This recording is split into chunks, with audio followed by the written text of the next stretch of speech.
overseas. How will this help them? Oh, this will help them.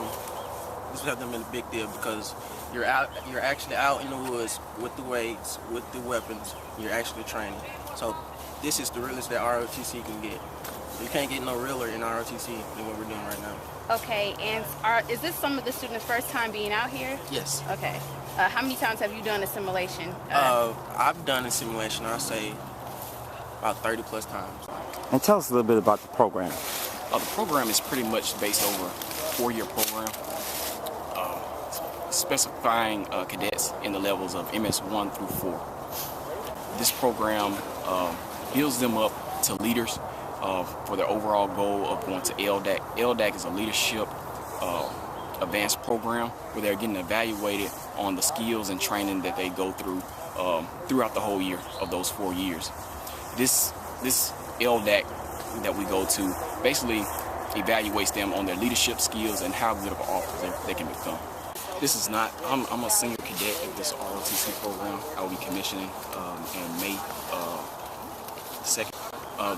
My role right now is usually to evaluate the underclassmen cadets that are going through the program. Okay. But now as I'm an S5, I deal with the media and I deal with any concerns that's dealing with the cadets. Like I said, 4 years, they'll start off as MS1 and go all the way up to MS4. And what's beyond MS4?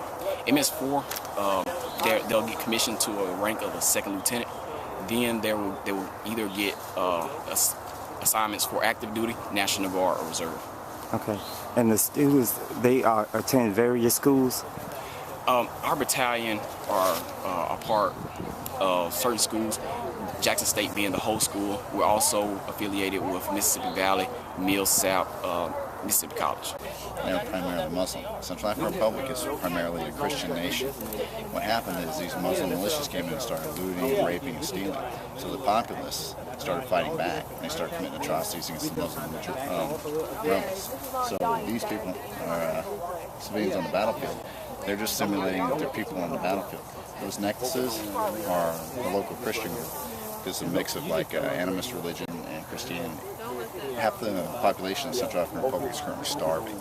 So our soldiers in a real world situation would have people consistently come up and beg for food because they know American soldiers have food. So this was a test to see if they automatically opened fire, and they did. It gets to every single one of us, but I think the attitude that you have is a big deal because everybody's cold when they're tired of it. So everybody can either complain or everyone can choose to have a good attitude, and that's what you got to do.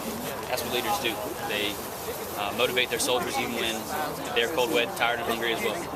So honestly, yeah, I mean everybody has something to complain about, but that doesn't help. And what can you say the group could have done better during this mission? I've been in this program for years now. I'm a junior at Jackson State, and so it's been about a year. I just need for you to tell me about your personal experience in this program. My personal experience about the ROTC program at Jackson State is the improving program. I first came in and wasn't as good, but we got a new PMS over everything, Mr. Travis Smith, Lieutenant Colonel Travis Smith. He's done an awesome job in improving the program, and events like this, our FCX, we never had one before, especially at Jackson State, so this is a real improvement from last year to now. Great improvement. So if you have to eventually go out into combat, are you ready for that? With his training, you won't be as ready because you won't get the experience unless you're actually in that, but as far as having the domain knowledge, yes sir.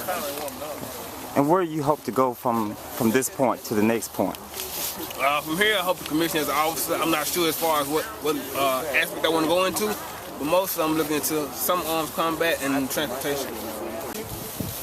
Right here, this cadet, sergeant, major, he's the highest enlisted rank that you can have in the ROTC.